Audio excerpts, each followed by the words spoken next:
जो मेरे सारे बच्चे कैसे हैं? सभी अच्छे से हो? ओके।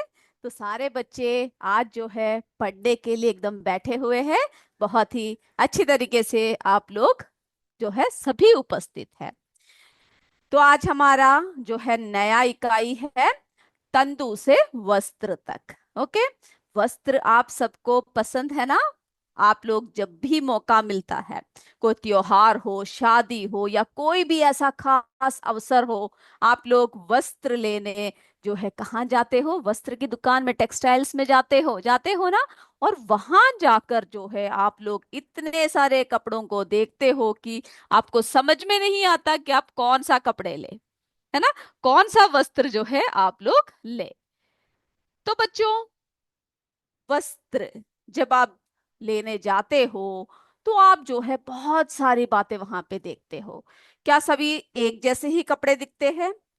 बताइए मुझे। अगर आप जो है सभी सूती कपड़े हैं या फिर चमकीले कपड़े हैं, या आपको हर कपड़ा एक ही जैसा दिखता है, रंग सब अलग अलग है लेकिन कपड़ों को छूने से हमें क्या है, सबकी जो है अलग अलग तरीके का हमें पता लगता है ना? ओके। कपड़े लेने जाना आप सबको पसंद है? बताइए मुझे, कमेंट करके बताइए यस और नो। ओके। तो हम लोग जो है यस मैम बोल रहे हैं, हमारे सीएस जगदीशपुर के बच्चे सिर्फ उन्हीं को पसंद है, आप लोगों को किसी को पसंद नहीं है? यस कर्फ हमारे जो है करफरवान के बच्चे भी यस बोल रहे हैं। ओके, मुझे पता है सभी को बहुत पसंद होता है ना? जब आप कपड़े लेने जाते हो तो आपके मम्मी पापा बोलते हैं कि अरे बस करो, कोई भी एक लेकर आ जाओ, है ना? हमें समझ में नहीं आता कि हम लोग जो है कौन सा वस्त्र ले, इतने सुंदर सुंदर वस्त्र होते हैं। ओके, यस हमारे जो है हमारे स्कंदवाना के बच्चे भी यस बोल रहे हैं। बहुत बढ़िया। तो बच्चों, अब आपको ध्यान से सुनना है। ओके, जो जो बात बता रहे हैं वो ध्यान से आपको सुनना है। हम लोग तंदू से वस्त्र तक है हमारे जो है इस इकाई का नाम। क्लियर है नाम? इकाई का नाम क्या है? तंदू से वस्त्र तक। तो जब हम तंदू की बात करते हैं, क्या है ये तंदू? कोई बता सकता है मुझे? यस, लतिया के बच्चे बताइए, हमारे बसवार के बच्चे, हमारे नरतपुर के बच्चे, नरपतपुर के बच्चे, मनोरमा देवी, ओके, यूपीएस गर्तमा के, ये सभी बोल रहे हैं तंदू एक प्रकार का धागा या रेशा होता है। ओके, ये समझ लीजिए। तंदू जो है एक प्रकार का धागा या रेशा होता है जो प्राकृतिक या कृत्रिम स्रोतों से प्राप्त किया जाता है। क्लियर हो गया? तंदू क्या है? कोई पूछे आपसे तंदू क्या है? तंदू एक प्रकार का धागा या रेशा होता है जो प्राकृतिक या कृत्रिम स्रोतों से जो है क्या होता है, प्राप्त किया जाता है। अब बच्चों, प्राकृतिक स्रोत जैसे कि हुए जो हमारे पादप यानी प्लांट से, एनिमल से, सब जो है हमारे प्राकृतिक स्रोत है ना? तो पादप रेशे होते हैं, पौधों के किसी भाग से प्राप्त रेशे, जांतव रेशे होते हैं, जंतुओं के किसी जो है जंतुओं से प्राप्त किए जाने वाले रेशों को जांतव रेशे कहते हैं, है ना? और जो कृत्रिम रेशे जो होते हैं, जो मनुष्य स्वयं बनाता है, ओके, उन्हें हम क्या कहेंगे?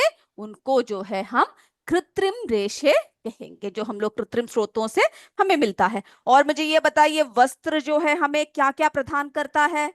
यस बताइए, कमेंट कीजिए जल्दी जल्दी। Okay, very good. वस्त्र जो है आराम और सुरक्षा प्रदान करती है ना? हमें जो है वस्त्रों में, यानी सर्दियों के मौसम में हम लोग जो है गर्म कपड़े, स्वेटर पहनना पसंद करते हैं, हमें बहुत आराम मिलता है ना? जब बहुत गर्मी होती है तो आप लोग सूती कपड़ों में बहुत आरामदायक फील करते हो ना? यस। ओके, तो हमें जो है आराम देता है, सुरक्षा देता है।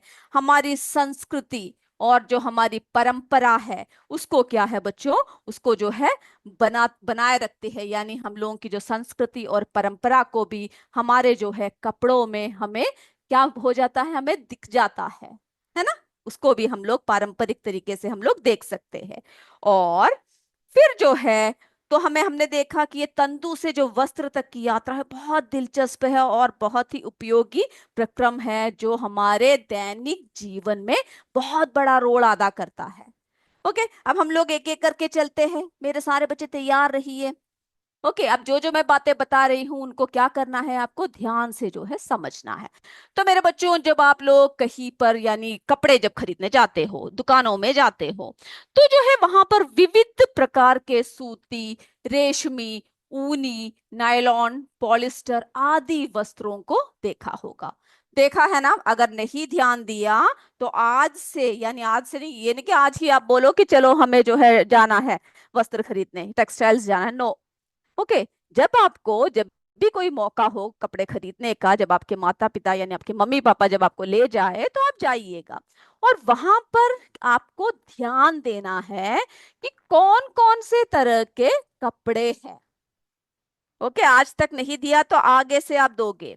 तो वहां पर आपको जो है दुकानदार सूती कपड़े दिखाएगा, रेशमी दिखाएगा, ऊनी दिखाएगा, है ना, नायलॉन, क्या वो पूछते हैं कौन सा चाहिए। तो जो है बच्चों, हमारे जो है तंदू जो होता है वो दो तरीके से है। एक तो हमने जैसे बताया प्राकृतिक रेशे जो होते हैं, और दूसरा जो है कृत्रिम रेशे, है ना, नेचुरल फाइबर्स कहते हैं प्राकृतिक रेशे। सिंथेटिक फाइबर्स होते हैं जो कृत्रिम होते हैं।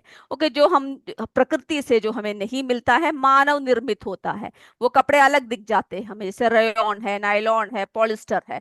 ये सब जो है आप आगे क्लास में और डिटेल्स पढ़ोगे इसके। ओके, अब जो है हमें नेचुरल फाइबर्स जो है, हमें प्राकृतिक रेशे जो है, जो हमें कहाँ से मिलता है, अभी बताया आपको, पादप रेशों से, प्लांट से मिलता है, एनिमल से मिलता है, जानवरों से यानी जंतुओं से मिलता है ना। जैसे कि जो हमारे पादप रेशे है, जैसे कॉटन हुआ, है ना, हमारा जो है, जैसे कि आपने नारियल देखा है, उसकी जो, उससे क्या बनाया जाता है, उससे जो है रस्सियां बनाया जाता है ना।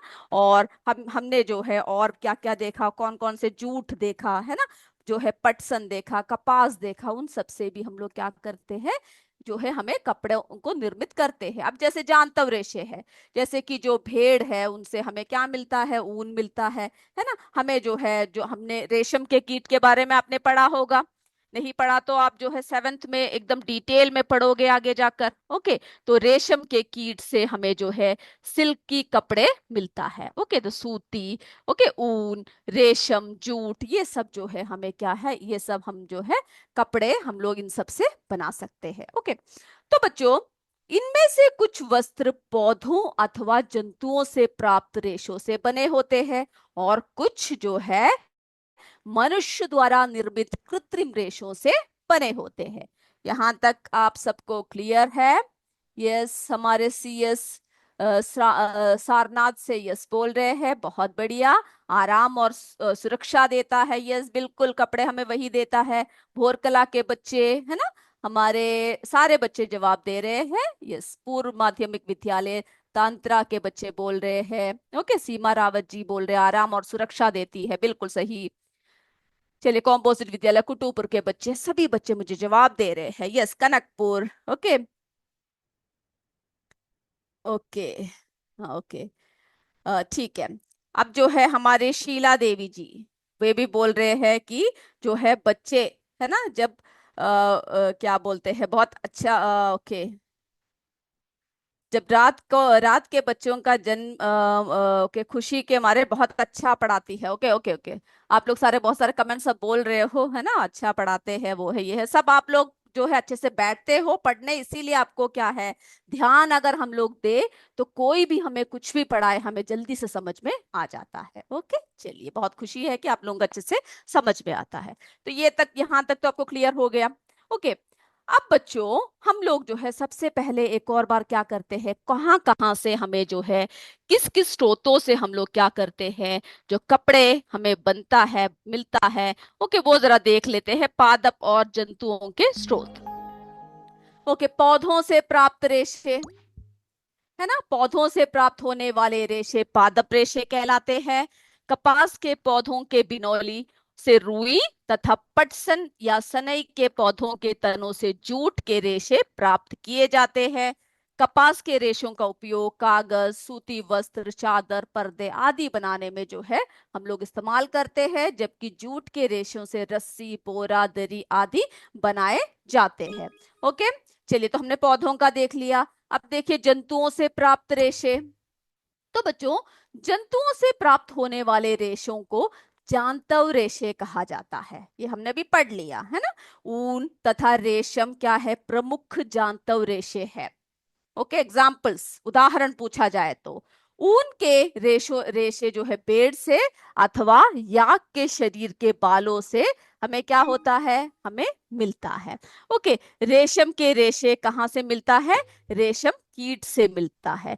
तो रेशम के रेशे रेशम कीट के कोकून से प्राप्त हो जाते हैं। तो इतने तो हमने जो है हमने क्या कर दिया, याद रखा। और ऊन और रेशम का उपयोग भी हम बहुत जगह करते हैं, है ना। ऊन का उपयोग स्वेटर तथा गर्म कपड़े बनाने में किया जाता है, जबकि रेशम के धागों से रेशमी वस्त्र बनाए जाते हैं।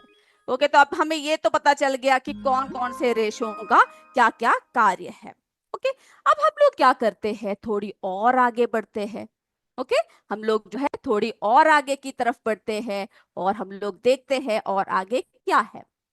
तो बच्चों, पौधों के किसी भाग, है ना, चाहे तना हो, बीज हो, पत्ती हो, फल हो, कोई भी भाग हो, वहां से प्राप्त करने वाले रेशों को हम लोग पादप रेशे कहलाते हैं। कोई भी भाग से हमें मिल सकता है ना। बहुत ही क्या हो सकता है, कोई भी भाग से जो है हमें मिल सकता है। जैसे ये देखिए, कपास देखिए। ओके, हम एक एक करके डिटेल में पढ़ेंगे अब इसके। अब देखिए बच्चों, जब हम लोग, आपने कभी ध्यान दिया है कभी, जब जो है ये इसको कौन से मिलता है, बोल रहे हैं हमारे जो है प्रयागराज के बच्चे, बिल्कुल सही। ओके, बहुत बढ़िया।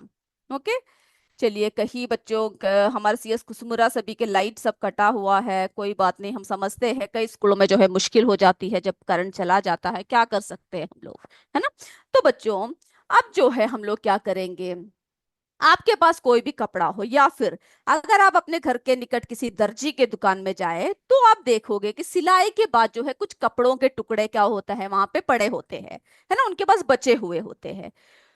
कपड़ों की प्रत्येक कतरन को स्पर्श करके उनका अनुभव कीजिए। जैसे मैंने आपसे कहा, हर कपड़े कैसे नहीं होते, समान नहीं होते, है ना। तो कई जो है कपड़ों की कतरन पर सूती, रेशमी, ऊनी, टेरिकोट आदि का लेबल लगाने का, यानी कौन कौन से है उन्हें पहचानने की जरा प्रयास कीजिएगा। ओके, और फिर जो है आप क्या कीजिएगा, कपड़े को लेकर क्या करना है, जैसे कि आपको क्या करना है, इसमें से आप किसी सूती कपड़े के कतरन को हैंडलेस की सहायता से धीरे धीरे क्या करना है, खींचना शुरू करना है ना। यहां से जो है एक सिरे से क्या करना है, खींचना शुरू करना है। जब आप उसको खींचेंगे, है ना, इस सूती कपड़े के एक सिरे को किसी पिन अथवा सुई की सहायता से जब खींच के बाहर निकालेंगे, तो आप क्या देखोगे, बताइए मुझे। यस, कि वस्त्र कई धागों को एक दूसरे से मिलकर, है ना, ये देखिए धागे देख रहे, छोटे छोटे उसके पिरोए पिरोए हुए पतले पतले तंतुओं को हम लोग विखंडित कर सकते हैं। तो ये क्या साबित करता है, ये साबित करता है कि जो हमारा वस्त्र है ना, वस्त्र कैसा है, छोटे छोटे, है ना, धागों से मिलकर क्या होता है, बना होता है। तो आप जरा सोचिए किस तरह से, किस प्रक्रिया से हम लोग जो है इसको बनाते हैं। ओके, अब जो है हम लोग किसके बारे में बात करते हैं, रेशेदार पौधों के उत्पादन के लिए कौन कौन से भूमि के प्रकार है और कैसे कैसे हम लोग उत्पादन करते हैं। ओके, इस बारे में हम लोग जो है अभी बात करेंगे। ओके, चलिए, सबसे पहले हम लोग बात करते हैं कपास की। ओके, सबसे पहले हम लोग किसके बारे में बात कर रहे हैं, कपास की। तो बच्चों, कपास, है ना, कैसा है, एक पादप रेशा है। जो कपास पौधे के बीज, ये देख रहे हो जो कपास पौधे के जो बीज है ना, यानी रुई, ये देखो कितने सुंदर सुंदर लग रहे हैं रुई। तो कपास पौधों के बीज, जिसको हम लोग बिनौले कहते हैं, उससे प्राप्त किया जाता है। ओके, ये समझ में आ गया आपको, इससे जो है इसको हम लोग क्या करते हैं, इसे प्राप्त करते हैं। और अगर आपसे पूछा जाए कि इसके उत्पादन के बारे में, है ना, उत्पादन के बारे में, इसके उत्पादन में भारत का विश्व में मुख्य स्थान है। ओके, और भारत में कहां कहां पर जगह पूछे तो महाराष्ट्र, गुजरात, तमिलनाडु, मध्य प्रदेश, आंध्र प्रदेश, राजस्थान और पंजाब राज्यों में कपास की खेती प्रमुख रूप से होता है। अब वहां पर कपास की खेती होता है, तो इसका मतलब क्या है, वहां की परिस्थिति क्या है बच्चों, जलवायु क्या है, उसके अनुकूल है। इसीलिए जो है हम ऐसे कहते हैं कि चलो बाकी सब जगह पर भी थोड़ा थोड़ा होता है, लेकिन जो मुख्य उत्पाद है विश्व में, यानी भारत में जो है, विश्व में क्या है, भारत का बहुत ही मुख्य स्थान है। और भारत में ये सब जगह, महाराष्ट्र, गुजरात, तमिलनाडु, मध्य प्रदेश, आंध्र प्रदेश, राजस्थान, यानी ये सभी जगहों पर कपास खेती के लिए क्या है, बहुत ही प्रमुख है। अब हम लोग जरा देखते हैं ये कैसे होता है, इसकी विधि क्या है, जरा हम लोग देखें। ओके, यस, चलिए बहुत बढ़िया। आप लोग सभी जो है बहुत ध्यान से बैठ के देख रहे हैं, मुझे पता है। और जो है ध्यान से समझने की कोशिश मेरे बच्चे कीजिएगा। कोई भी डाउट होने पर आप लोग क्या कर सकते हैं, आप लोग जो है पूछ सकते हैं। चलिए, तो हम लोग जो है अब एक एक करके हम लोग क्या करते हैं, शुरू करते हैं।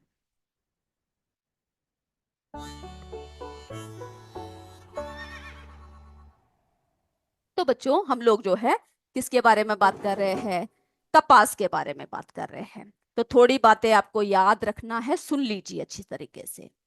कपास की खेती के लिए काली मिट्टी, कौन सी मिट्टी है, काली मिट्टी, ओके, तथा उष्ण जलवायु, तापमान कैसा होना चाहिए इसकी, जो है 21 डिग्री सेल्सियस से 27 डिग्री सेल्सियस के बीच में होना चाहिए, वो जो है वैसे जलवायु वाले जगह पर ये उपयुक्त रहता है। तो आपको याद रखना है कि कपास की खेती के लिए मिट्टी कौन सा चाहिए, बताइए, जल्दी जल्दी कमेंट कीजिए मुझे। यस, मैं देखती हूँ सबसे पहले कौन कहता है, कौन बताता है मुझे। यस, सीएस कोटावा के बच्चे, सराइया के बच्चे, सभी ध्यान से बैठ के लिख रहे हैं, देख रहे हैं, मैं देख रही हूँ। मेरे बच्चे जब इस तरह से ध्यान से बैठते हैं तो बहुत अच्छा लगता है ना। आप लोग इतने ध्यान पूर्वक बैठ के आप लोग सभी जो है क्लास देखते हो। चलिए, यस, काली मिट्टी हमारे जो है जवाब आ चुका है, हमारी KGBV जो है कुरियापुर प्रयागराज से, बिल्कुल श्रद्धा तिवारी, एकदम सही है ना, काली मिट्टी की जरूरत होती है। अब देखिए बच्चों, क्यों काली मिट्टी की जरूरत होती है। आप बोलोगे क्यों लाल मिट्टी, क्या अच्छी मिट्टी नहीं है क्या, क्यों, उसमें किस लिए। यस, काली मिट्टी, किरातपुर, सराइया, सभी बच्चों ने मुझे जवाब दे चुके हैं, और हमारे टेक्नो स्पार्क के बच्चे, UPS बिहारा के बच्चों ने। चलिए बच्चों, काली मिट्टी जो होती है उसको आपको देखने से ही पता चले कि बहुत नमी होती है उसके अंदर। ओके, काली मिट्टी में नमी को अंदर बनाए रखने की क्षमता होती है। ओके, क्या होती है, काली मिट्टी में नमी को अंदर बनाए रखने की क्षमता होती है। इसलिए सामान्य वर्षा ही कपास की खेती के लिए लाभकारी होता है, यानी ये नहीं कि बहुत पानी चाहिए, बहुत बारिश चाहिए। ओके, यस, हमारे जो है सतीश चंद्रा त्रिपाठी जी ने ही बोल रखा है काली मिट्टी, बहुत अच्छी बात है। CS कनकपुर के बच्चे, सारे बच्चे मुझे जवाब दे रहे हैं, और सामान्य वर्षा होनी चाहिए। ओके, चलिए अगला देखते हैं। कपास के बीज बसंत ऋतु के पूर्व खेतों में बोए जाते हैं। तो कौन से ऋतु के पूर्व बोए जाते हैं बच्चों, बसंत ऋतु के जो है पूर्व जो है क्या होते हैं, बोए जाते हैं। लगभग 2 माह बाद, यानी 2 महीने बाद कपास की झाड़ी तैयार हो जाती है तथा फूलों से भर जाता है। तो सोचिए, ज्यादा समय की भी जरूरत नहीं है, 2 महीने बाद, है ना, कपास की जो है क्या तैयार हो जाती है, झाड़ी तैयार हो जाती है और फूलों से भर जाते हैं। यस, UPS सराय सभी के बच्चे ध्यान से देख रहे हैं। अब उसके बाद फिर क्या होता है, हफ्ते भर में फूल के दलपुंज गिर जाते हैं और नींबू के आकार के हरे फल दिखाई देने लगते हैं। तो हफ्ते भर में ही फूल के जो दलपुंज होते हैं वो गिर जाते हैं, और जो है नींबू के आकार के हरे फल जो है दिखाई देने लगते हैं। अब बच्चों, ये जो फल होते हैं, फल के अंदर कपास के 3 से 4 बीज स्थित होते हैं।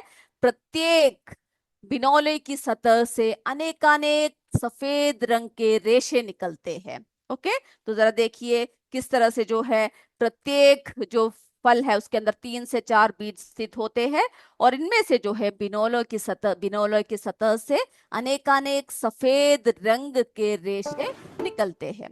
अब देखिए बच्चों, पूर्ण परिपक्व फल के फटने पर, जो पूरा पक जाता है फल, वो फिर क्या हो जाता है, फट जाता है। ओके, और जब पूर्ण परिपक्व अवस्था में पूरा पका हुआ फल जब फटेगा तो उसमें क्या होगा, यस, अत्यधिक कपास तंतुओं यानी रेशों से ढके बिनौले दिखाई देने लगते हैं, और इन्हें हम लोग कपास गोलक कहते हैं। याद हो गया कपास गोलक क्या है? पूछा जा सकता है कपास गोलक क्या है। तो पूर्ण परिपक्व फल के फटने पर अत्यधिक कपास तंतुओं यानी रेशों से ढके हुए बिनौले दिखाई देने लगते हैं, और इन्हें जो है कपास गोलक कहते हैं। ओके, तो हमने ये देखा कि जो कपास है, कपास के लिए कौन कौन से जगह पर होती है, और कैसी जलवायु उपयुक्त होती है, मिट्टी कैसे होनी चाहिए, है ना, और किस तरह से जो है हम लोग एक एक करके उसका क्या करते हैं बच्चों, निर्माण करते हैं। ओके, अब उसके बाद क्या होता है, अब कपास तो तैयार हो गया, अब हमें और भी आगे क्या करना है, आगे जो है और भी कार्य करने हैं। तो जब ये गोलक रेडी हो गए, तैयार हो गए, तो साधारणतः ये क्या होता है, इन कपास गोलकों से कपास को हस्त चयन द्वारा, आपने पढ़ रखा होगा चयन के विभिन्न विधियां हमने देख रखा है ना। तो हस्त चयन द्वारा यानी हाथों से चयन, मेरे बच्चों ने पढ़ रखा है ना, बताइए कौन से चैप्टर में पढ़ा आपने हस्त चयन, जल्दी जल्दी बताइए मुझे। 1 2 3 बोलना काफी है, अब लंबा लंबा टाइप करने में आपको टाइम लग रहा है, तो कौन से चैप्टर में आपने हस्त चयन के बारे में पढ़ा, जल्दी बताइए मुझे। मैं देखती हूँ मेरे कौन से बच्चे बताते हैं, फर्स्ट कौन बताता है, कौन से चैप्टर, 1 2 3 कौन से चैप्टर से, जल्दी जल्दी बताइए मुझे। यस, इकाई, जवाब आए जल्दी से। इकाई कौन सा इकाई है? सब भूल गए आप लोग, हस्त चयन हमने किसमें पढ़ा था? लेसन 5 में। और बताइए। ओके, हमने जो है हस्त चयन जो है, आपने पदार्थों के पृथक्करण में आपने क्या पढ़ा, हस्त चयन की प्रक्रिया को जो है आपने पढ़ा है ना। तो साधारणतः क्या होता है, इन कपास गोलकों से कपास हस्त चयन हाथों से हम लोग क्या करते हैं, इसको जो है अलग करते हैं। ओके, यस, बहुत बढ़िया। हमारे जो है श्रद्धा तिवारी जो है कौरतिहार प्रयागराज से बोल रखा है पृथक्करण, यस, बहुत बढ़िया। ओके, यस, तीसरे चैप्टर में, बिल्कुल बिल्कुल सही कहा। ओके, चलिए। तो आप लोगों को ये नहीं कि आप भूल जाए, जो जो हम पढ़ा रहे हैं सभी को याद रखना है, कौन सा चैप्टर है कौन सा नहीं है, सभी क्या करना है, आपको जो है याद रखना है। ओके, तो हस्त चयन द्वारा हम लोग क्या करते हैं, इन कपास गोलकों से कपास को हस्त चयन द्वारा पृथक किया जाता है, और इस प्रकार कपास के गोलकों से कपास के बीज यानी बिनौला को पृथक करने की प्रक्रिया को कपास ओटना कहते हैं। क्या कहते हैं इस प्रक्रिया को? याद रखिए, इसको जो है हम लोग क्या कहते हैं बच्चों, कपास ओटना कहते हैं। ओके, इसको याद रखिएगा, कैसे हम लोग जो है हस्त चयन द्वारा क्या कर रहे हैं, पृथक कर रहे हैं, है ना। और इस प्रक्रिया को हम लोग कपास ओटना कहते हैं। यहां तक सारे बच्चों को क्लियर है? यस और नो?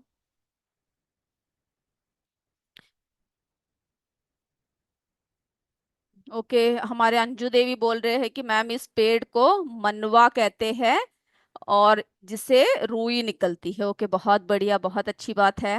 ओके, यस, और बोल रहे हैं कि इसमें छोटे छोटे बीज होते हैं काले काले, यस, बिल्कुल सही। ओके, तो आप लोगों ने ये देख रखा है, तो आप लोगों को जो जो जानकारी है वो सब आप मुझे बता सकते हैं। ओके, तो यहाँ तक जो है हमने, यस, क्लियर है, सभी बोल रहे हैं, समग्र बोरकला सभी के बच्चे जो है बोल रहे हैं। ओके, यस, सी एस सराइया के बच्चे नहीं दिख रहा है बोल रहे हैं, क्या बात है, इस बाकी सबको दिख रहा है ना?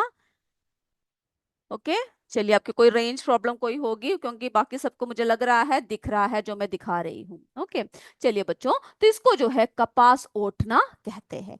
तो ये पारंपरिक ढंग से कपास को कैसे ओटी जाती है? हाथों से ओटी जाती है, क्योंकि पारंपरिक तरीका है। लेकिन अभी क्या हम लोग इसी पारंपरिक तरीका तरीका को हम लोग इस्तेमाल करते हैं, बताइए? नहीं, है ना। आजकल जो है हम लोग किसका इस्तेमाल कर रहे हैं, मशीनों का, हर जगह मशीनों का इस्तेमाल हो रहा है। तो आजकल कपास ओटने के लिए मशीनों का उपयोग किया जाता है। ये देखो, हाथ से जब हम बीनेंगे तो कितना समय लगेगा, है ना, कितना समय लगता है, लेकिन जब मशीनों का इस्तेमाल करते हैं तो बहुत ही जल्दी हो जाता है। यस, हमारे जो है श्रद्धा तिवारी जी प्रयागराज से बोल रहे हैं, हमारे आसपास भी होते हैं, बस खेती नहीं होती, लेकिन दो चार पौधे आसपास उगते हैं। यस, मैंने भी देखा है। हम लोग जब जाते हैं तो आसपास जो है खेती नहीं होती, लेकिन आपने देखा होगा ना आसपास कुछ पौधे जो है सो उगे होते हैं। ओके, अगर नहीं देखा तो ध्यान से देखिएगा, कहीं हमें दिख जाता है। यस, बिल्कुल सही बोला। ओके, तो जो है आजकल कपास ओटने के लिए मशीनों का उपयोग किया जाता है। ओके, और इससे जो है हम लोग क्या क्या कर सकते हैं बताइए। कपास जो ओटते हैं, इससे जो है हम लोग बहुत सारे, रुई से हमें बहुत सारे उपयोग है ना। रुई रुई जो है बहुत मुलायम होती है और बहुत सारे उपयोग करते हैं।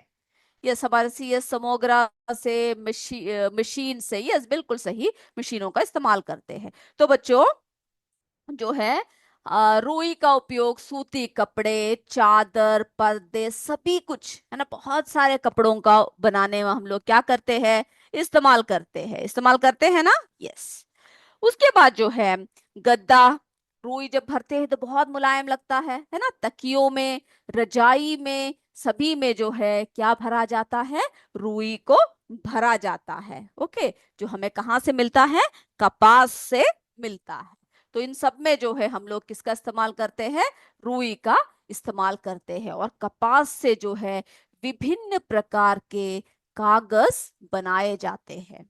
ओके, कपास से जो है विभिन्न प्रकार के जो है कागज भी बनाए जाते हैं। यस, हमारे जो है कोरिहार प्रयागराज से बोल रहे हैं, कपड़े बनाते हैं, गद्दों में भरते हैं।